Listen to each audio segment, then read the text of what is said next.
शुक्लांबरधरं विष्णुं शशिवर्णं चतुर्भुजं प्रसन्नवदनं ध्यायेत् सर्वविघ्नोपशान्तये। सरस्वती नमस्तुभ्यं वरदे कामरूपिणि विद्यारम्भं करिष्यामि सिद्धिर्भवतु मे सदा।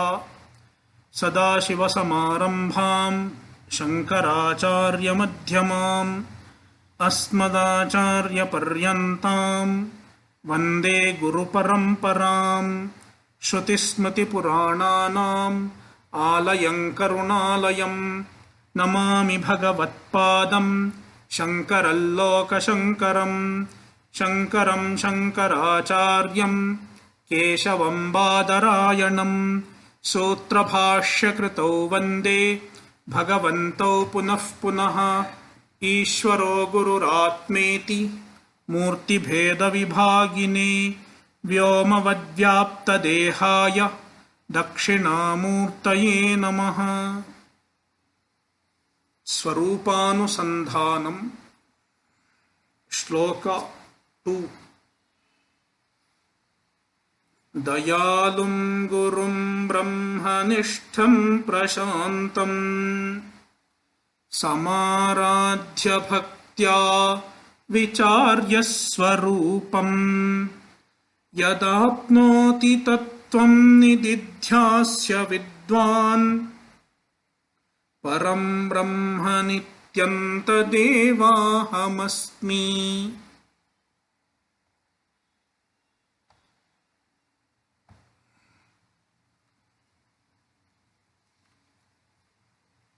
A mumukshu has to find out the sadhana for moksha. We have two words, sadhya and sadhana.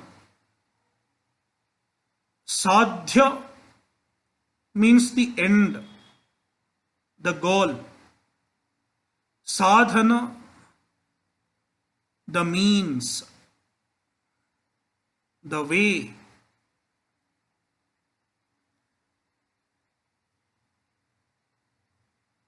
To accomplish any sadhana, you need a to accomplish any sadhya, you need a sadhana. It may be going to Delhi. If you have to go to Delhi, Delhi is your sadhya. You need to find a sadhana by road, by train, or by flight. Likewise, if you are a mumukshu, moksha is your sadhya. You have to find out sadhana, how you can reach moksha, how you can get moksha. For that matter, how do you get anything? It may be food, it may be water, it may be money. How do you get? For getting anything, we have two means. All the means can be classified into two categories. Number one, karma. Number two, jnana. Most of the things we get by means of karma.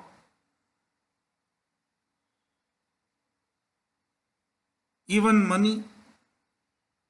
How do you earn money? You have to work. Then there is something called passive income. You don't work, but you get the income. Even for passive income, You have to do some karma.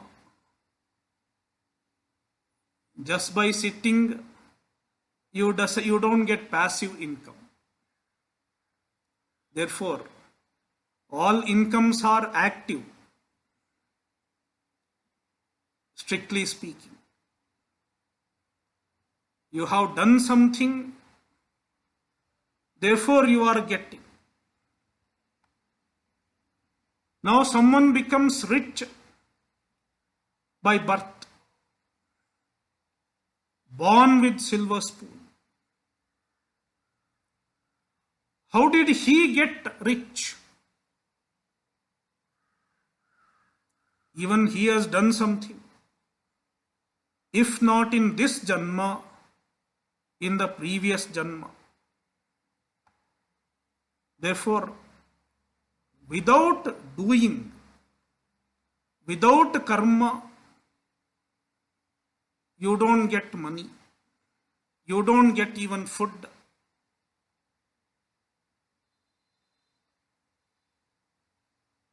Therefore, most of the things we get by means of karma. Then certain things we can get by means of jnana. We have seen the example in the last session. Kanthachamikara, praptasya prapti, by means of jnana. Therefore, we have two means, karma and jnana. Among these two, what is the means for moksha? There is a school of philosophers. According to them, karma gives moksha.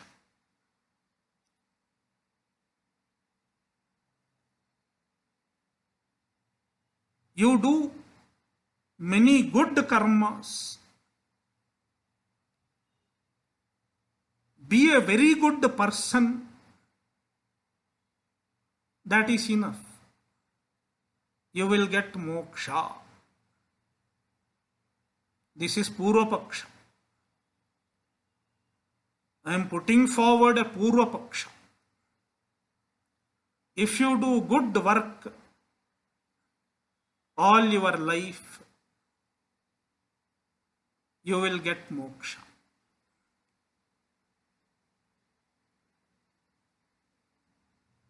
Today morning, I was speaking to someone, a boy. He asked me the same thing. If I do a lot of good work, will it lead me to moksha? Then I said no. Any amount of good work, however good it is not going to give you moksha.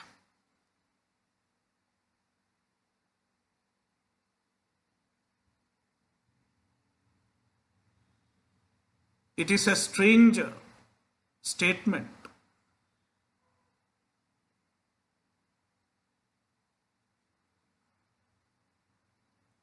Confusing statement.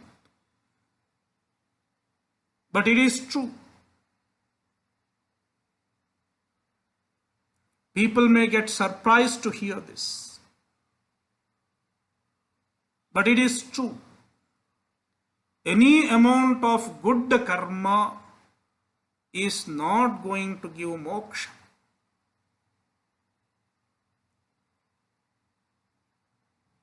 Why? Because karma is not a means for moksha. Why karma cannot be a means for moksha? There are two reasons. Number one, the effect of karma is anitya. The effect of karma is time bound. Let me put it in Sanskrit. Yadyat kritakam tat tat anityam. Yadyat kritakam. Whatever is kritaka. Kritaka means product of karma. Made. Tat tat anityam. All that is temporary. Therefore, if moksha is the result of karma, moksha will also be temporary. If moksha is temporary, it cannot be called moksha. A temporary moksha is a contradiction in terms. Moksha has to be permanent. The very definition of moksha includes permanence.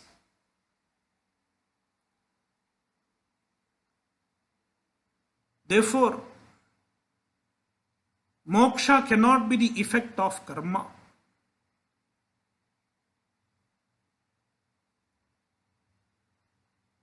This is reason 1. And reason 2.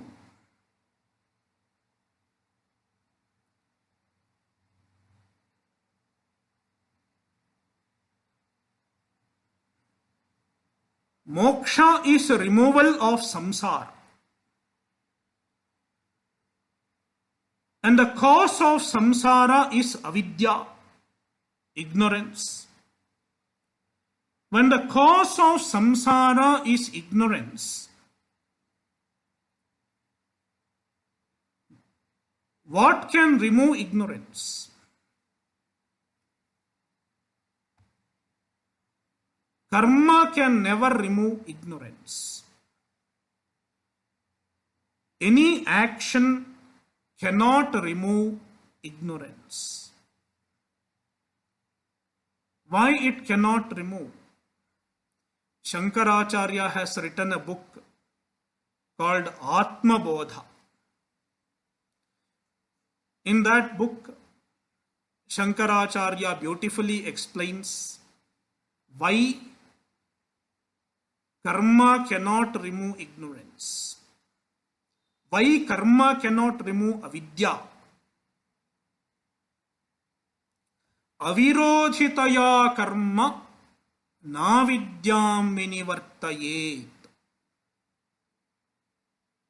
Vidya vidyan nihantyeva tejas timira sanghavat. Karma avidyam na vinivartayet. Karma does not remove avidya. I hope you understand little Sanskrit words. Karma, avidya, etc. They are supposed to be familiar. That is why I am not translating each word. And people want to go a level higher.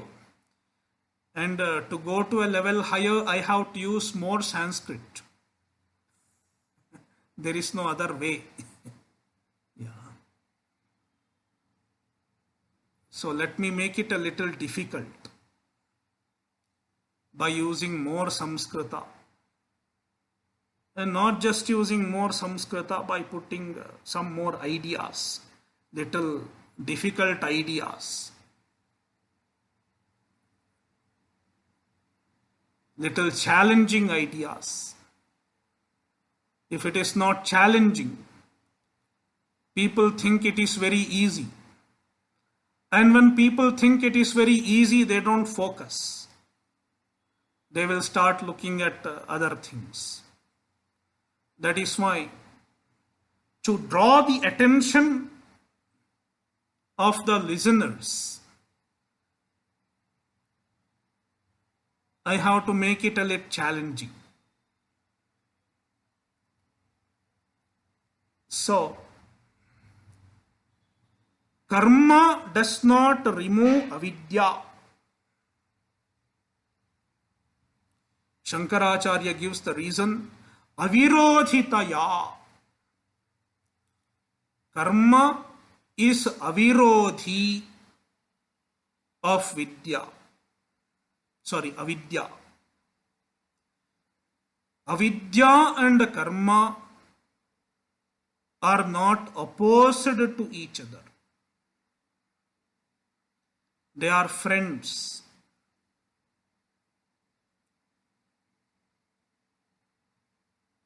In the logics, we should understand what is virodhi. Virodhi means one cannot exist in the presence of another. Then it is called virodhi. If one person comes, another person cannot stand there. He cannot stand the presence of the other person. Then he is called virodhi of the other person. For example, light and darkness. Light and darkness are virodhis. Why they are virodhis? Because when light comes, darkness has to go. Darkness cannot exist in the presence of light. That is virodhi. But it is not so with the karma and avidya. Avidya and karma are avirodhi to each other. Therefore, karma cannot remove avidya. This is reason number 2. So, because of these 2 reasons, karma cannot be the means for moksha. Then what is left out is a jnana. Therefore, jnana is the sadhana for moksha.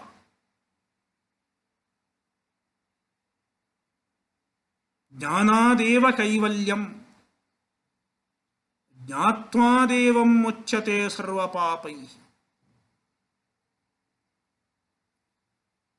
The Upanishads are very clear. Tameva viditva atimrityumeti nanyaf pantha vidyate yanaya. The knowledge alone leads to moksha, and there is no other way.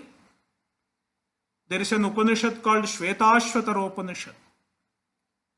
This Upanishad clearly states there is no other means for moksha than jnana.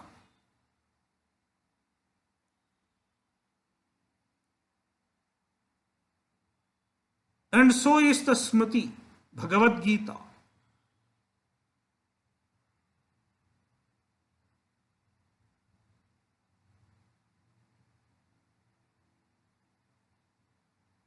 Nahi jnanena sadrisham pavitramih vidyate. There is no other thing equal to jnana.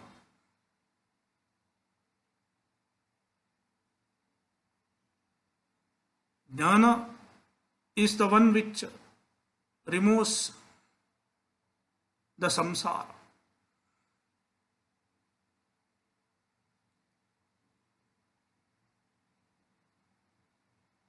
Therefore, jnana is the only means. Therefore, a mumukshu has to look for jnana.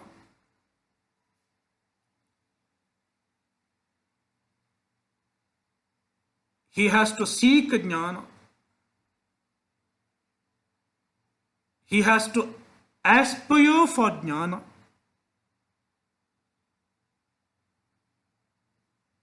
If he aspires for jnana,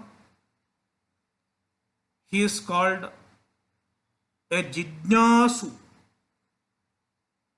or a vividishu. The desire for jnana is called jijnasa or vividisha. Let's use the word jijnasa. Simpler word. The mumukshu has to become a jijnasu because the desire for the goal should be translated into desire for the means.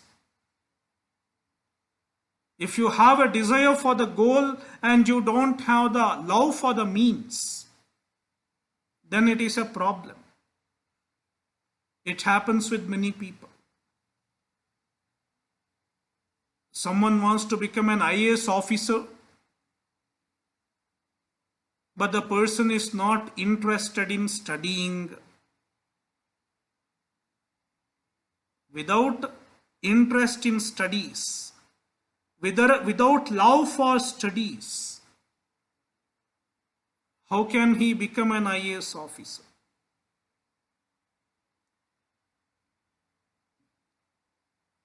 The love for the goal has to be transformed into love for the means.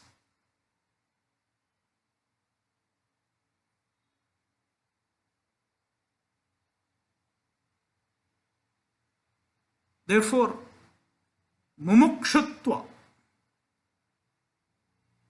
should be transformed into jijnasa, desire for knowledge,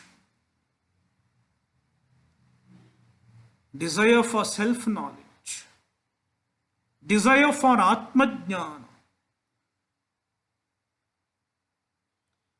So this mumukshu becomes a jijnasu. He seeks knowledge. And if he seeks knowledge,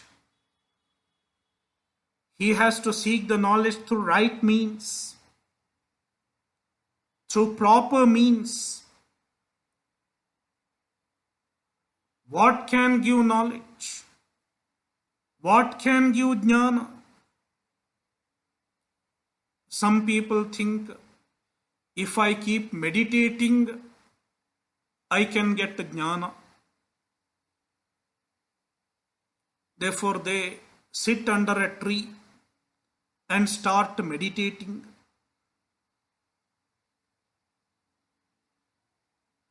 They have listened to a story, Buddha story.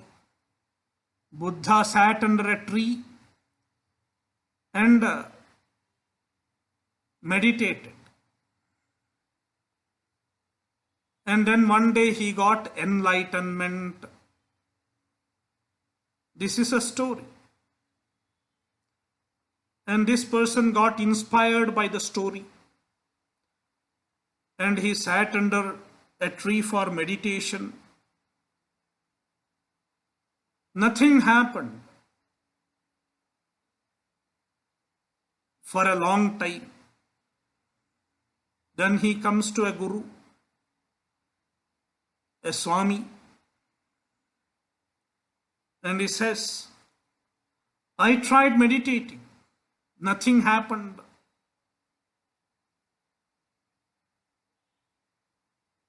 Then the Swami says,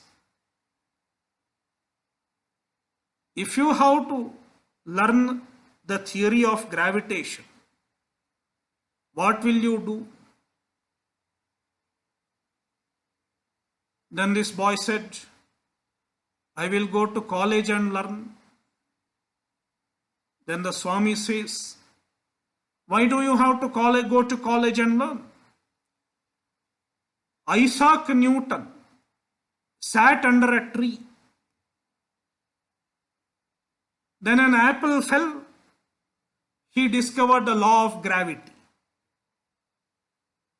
Why don't you do the same instead of going to college? Then this boy understood. He is smart enough to understand. Just sitting under a tree and meditating does not give any knowledge. Neither you can discover gravitation nor you can discover Brahman. Because meditation is not a means of knowledge. Meditation is not a pramana.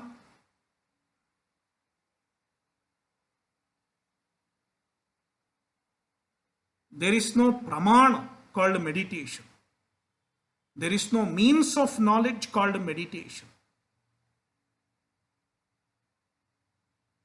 Therefore, meditation cannot give you knowledge. Then what I should do to get jnana?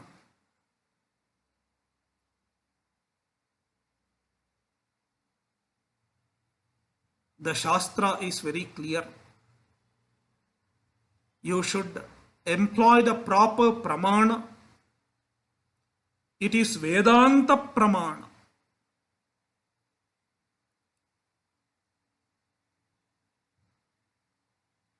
Vedanta Vakya is the pramana. Therefore, you have to understand the Vedanta Vakya.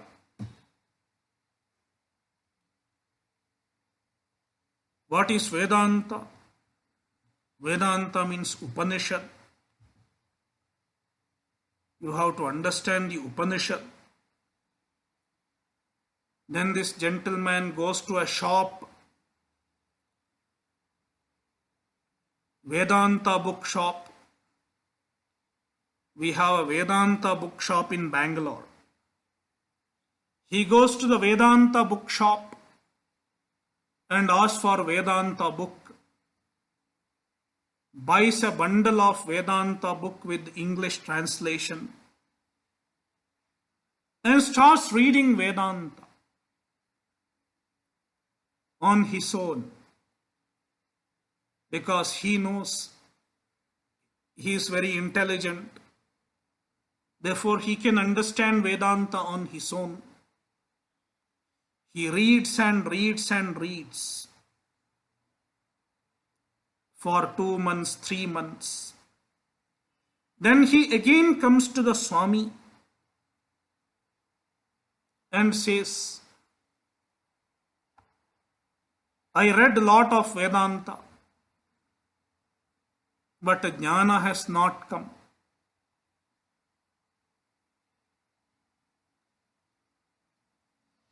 Lot of translation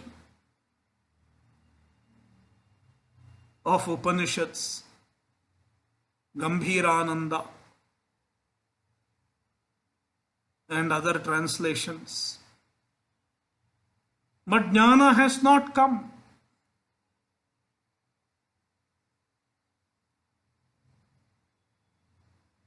Why is it so? If you try to understand Vedanta on your own,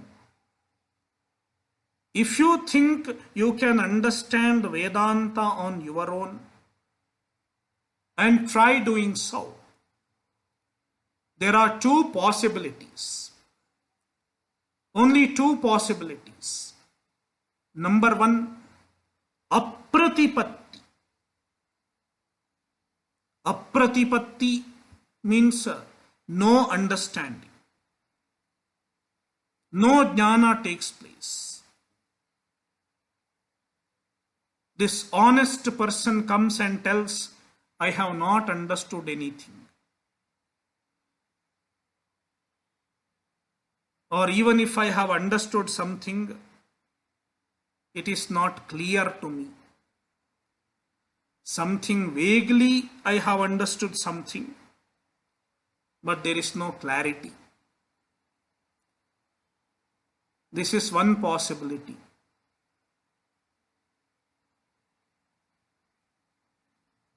Not dangerous. Apratipatti is not dangerous, because the person knows that he has not understood. And then he will come to someone to help. But then there is another thing. It is very dangerous. It is called Vipratipatti.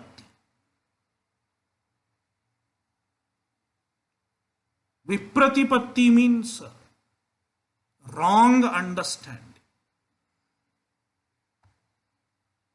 This person thinks he has understood Vedanta.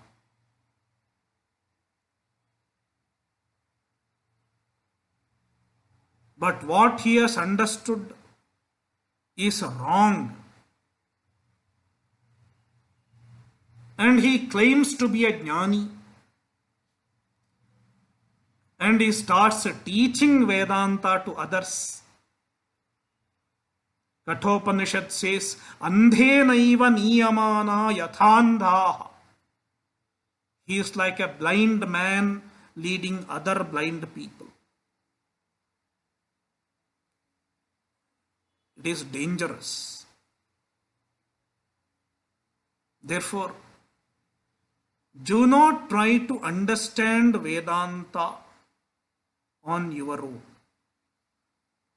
Shankaracharya clearly says in his Bhashya, Shastrajñopi swatantrena brahmajnananveshanam na kuryat. Even if you are a Shastrajña, even if you are a well-read person, very knowledgeable, very intelligent person, do not make effort to understand Vedanta on your own. Shastrajñopi swatantrena brahmajnananveshanam na kuryat. Then what should I do?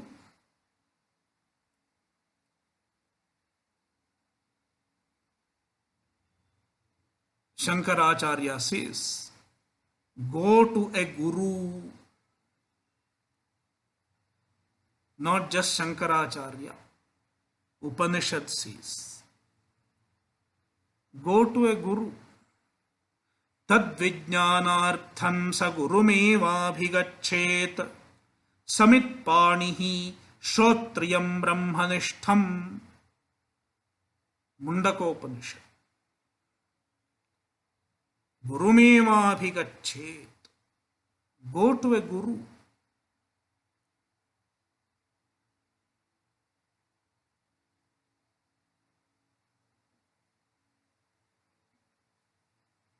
Now, who is a guru?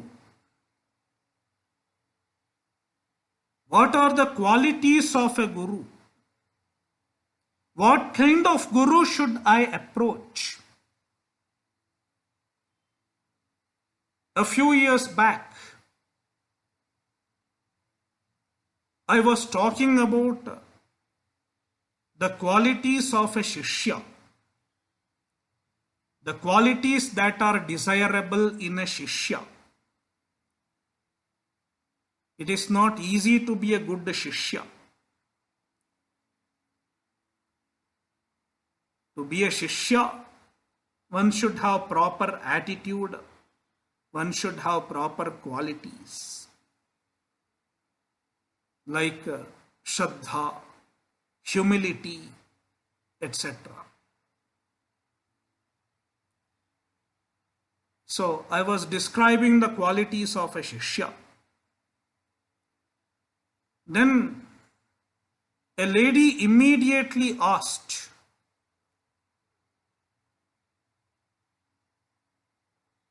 you are talking about the qualities of a Shishya, but you are not telling me the qualities of a Guru. Nobody tells this.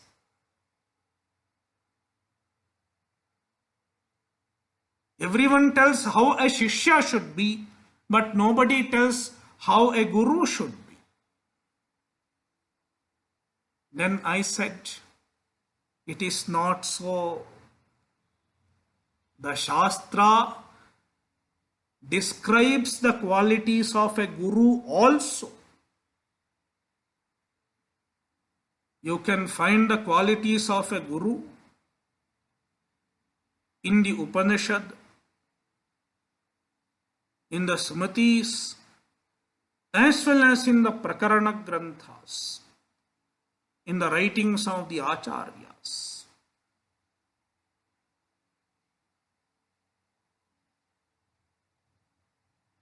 Looking at the literature, Upanishad, Bhagavad Gita, and the works of the Acharyas, we can enumerate 6 qualities of a guru. 6 qualities of a guru. There can be more also, but I enumerate 6 qualities. What are the 6 qualities? Number 1, Shrotriyaha. The guru should be a Shrotriya. Who is a Shrotriya? He should be well versed in Vedanta. Vedanta Paragaha.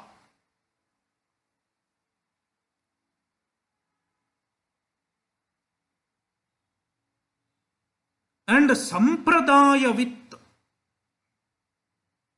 This is the meaning of Shrotriya. Shrotriyaha is equal to Vedanta Paragaha Sampradayavit. 2 words.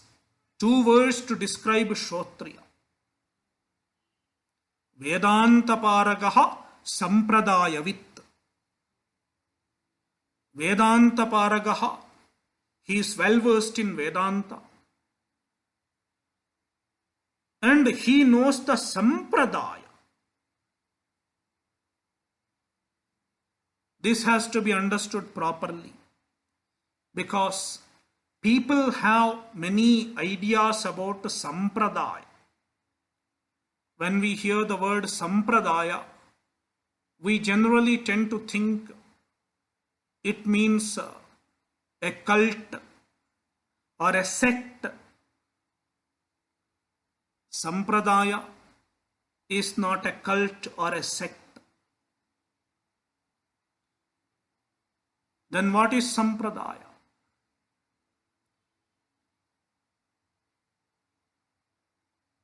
It is the traditional way of conveying the vision of Vedanta without distortion and without loss in transfer.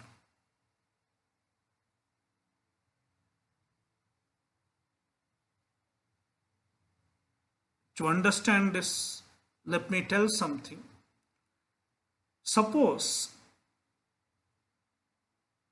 people are sitting in a circle. There are 25 people sitting in a circle. And I whisper something to the person next to me. I whisper a message to the person sitting next to me. And I ask him to pass on into the ears of the next people, like that. Passing on the message from one person to another person in a series. And at the end of the 25 people, the same message should be whispered to my ear back. I think this is called Chinese whisper.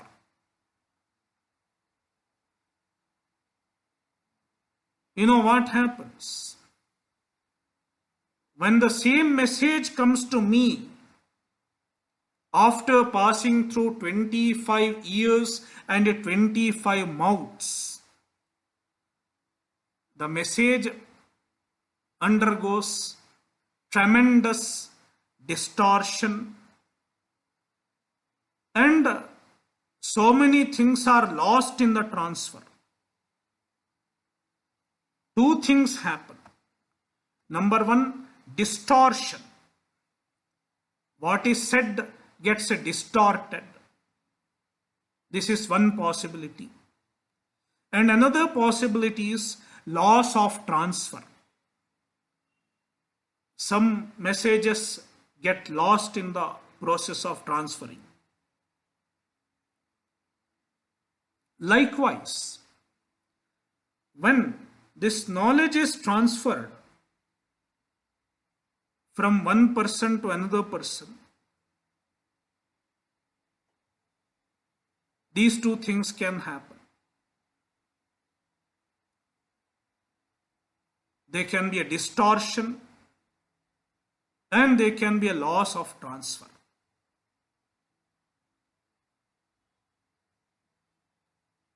To avoid these two possibilities, we have a methodology. We have a process, a methodology of communicating the vision of Vedanta.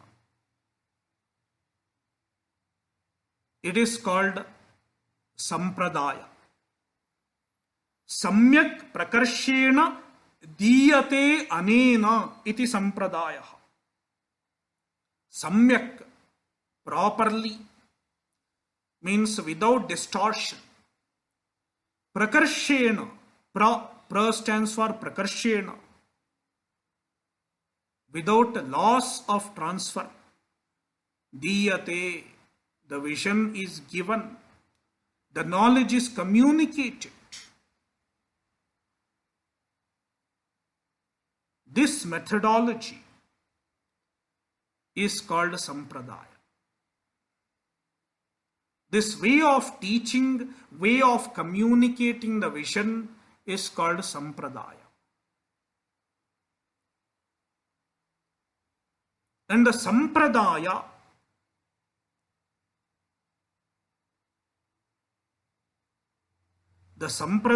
is learnt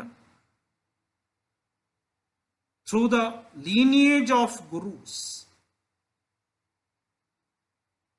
The Sampradaya started right in the beginning of the tradition.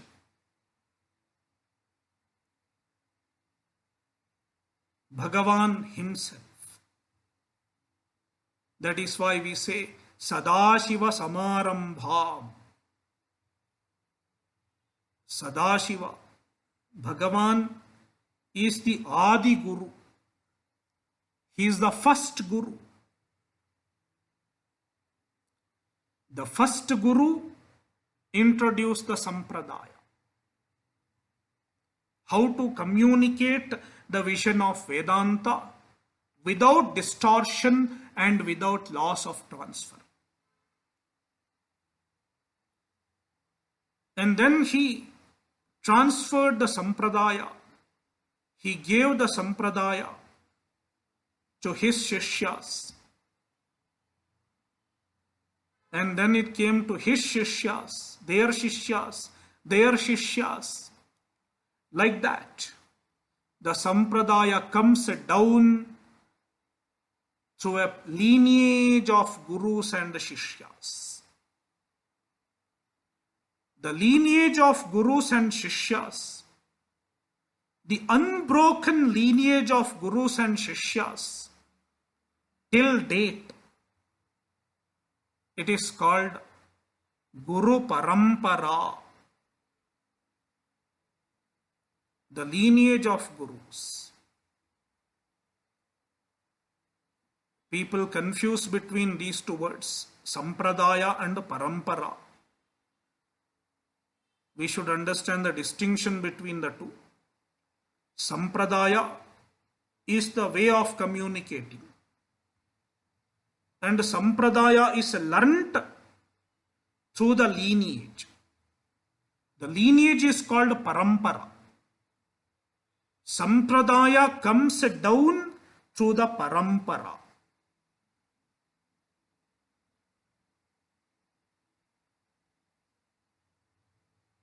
So the Guru should be a sampradayavit.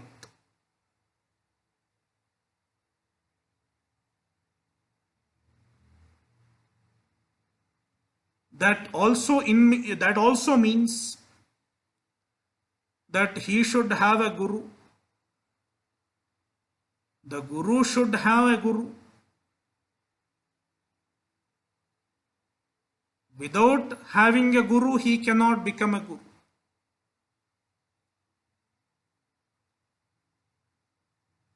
In Gita Bhashya, Shankaracharya says, Asampradayavit sarvashastravidapi murkhavadupekshaniyaha.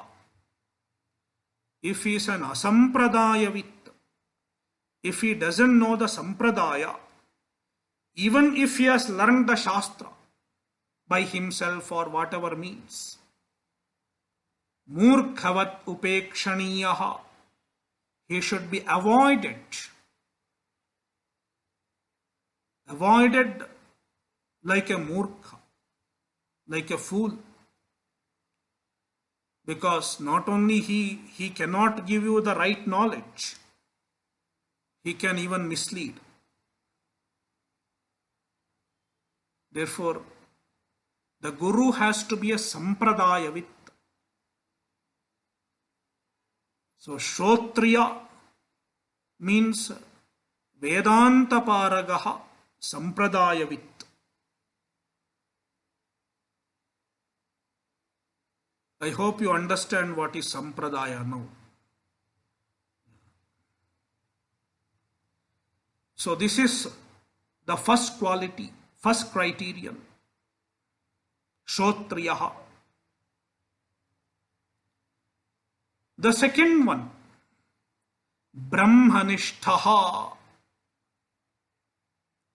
He should be a Brahmanishtaha.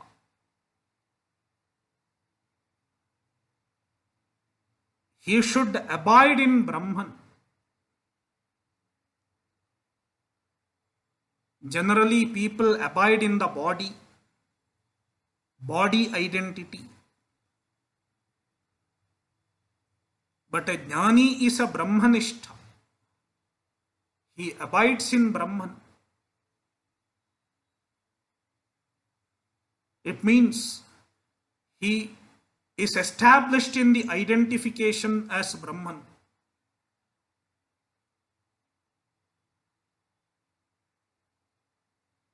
He has properly understood his true identity as Brahman, and he abides in his true identity. Such a person is called Brahmanishta.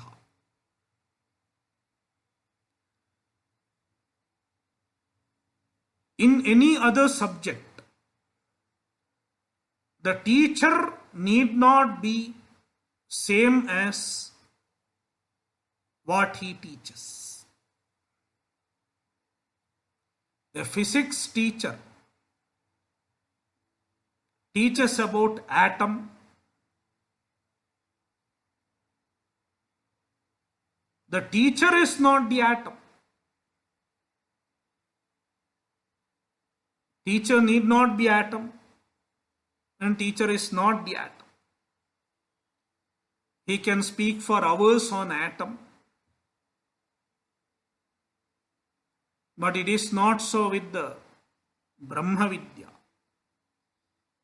In Brahma Vidya, the teacher has to be what he teaches. In Kathopanishad we have seen Ananya Prokte Gatiratra Nasti. Look at this word, this sentence in Kathopanishad. Ananya Prokte Gatiratra Nasti.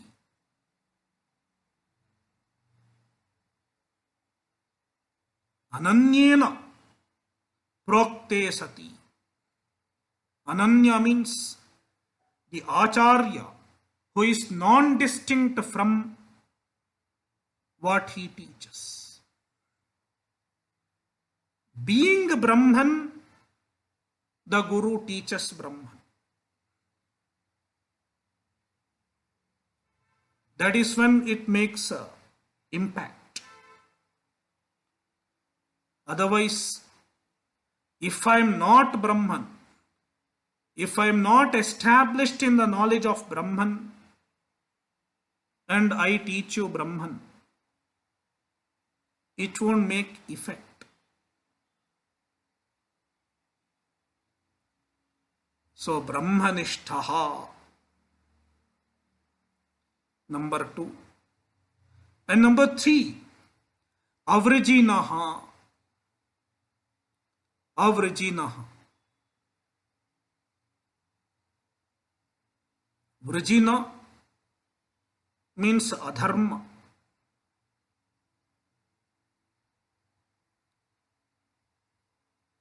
Avrajinaha means free from adharma. Vrajina includes Avrajina includes all the moral values like truthfulness, etc. So he should be Avrajinaha. He should be free from adharma. He should be a man of values. And he should follow the values in his life. 4, Akamahataha. Akamahataha. A guru should not be overpowered by desires. He should not be a greedy person.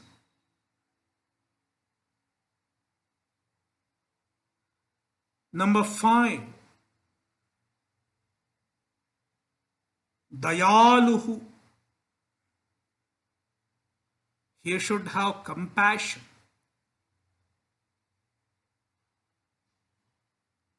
In Viveka Chudamani, Shankaracharya says, Ahetuka daya sindhu. A guru should be an ocean of unconditional compassion. Unconditional compassion. Without compassion, he won't teach. Why should a guru teach? What makes a guru teach? It is not his profession. Teaching Vedanta is not a profession. For a jnani, it cannot be a profession. He doesn't have any agenda. Then why he should teach? What will he gain by teaching? He is not going to gain anything. Therefore, if he has to teach, it is purely because of compassion.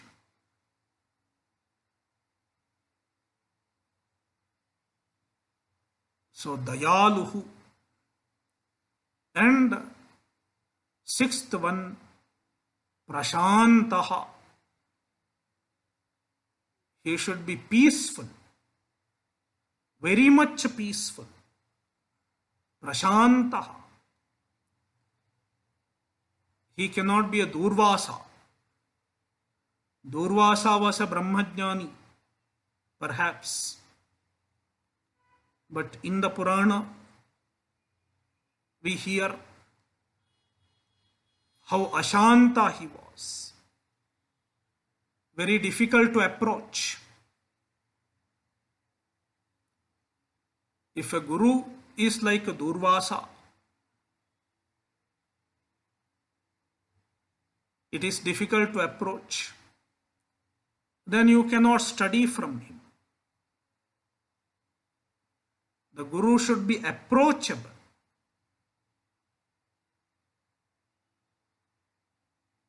So Prashanta implies he should be approachable.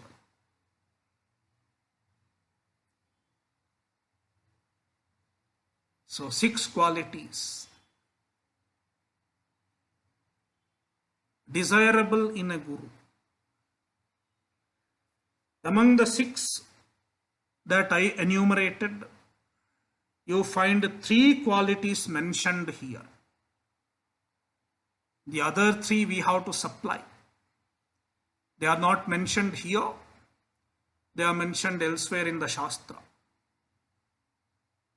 Like in the statement, Tadvijnanartham sagurumevabhigachet samitpanihi shrotriyam brahmanishtham shrotriyo vrajino kamahataha ityadi. So, Dayalum Gurum Brahmanishtham Prashantam. To the Guru, there are three adjectives. Dayalum Brahmanishtham Prashantam. So approach this kind of a Guru. Samaradhya Bhaktya. There is something called Guru Upasadana. Approaching a Guru. According to some people, you don't have to approach a Guru. The Guru will come to you when you are ready. The Guru will come and knock at your door. It doesn't happen. Guru will not come to your door. The Shastra doesn't say so. The Shastra says a Shishya has to go to the Guru. Gurum abhigachet. Go to a Guru. Upanishad is clear about it. Therefore, don't wait for a Guru and come and knock at your door.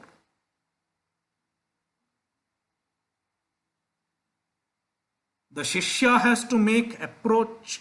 The Shishya has to make effort to approach the right Guru.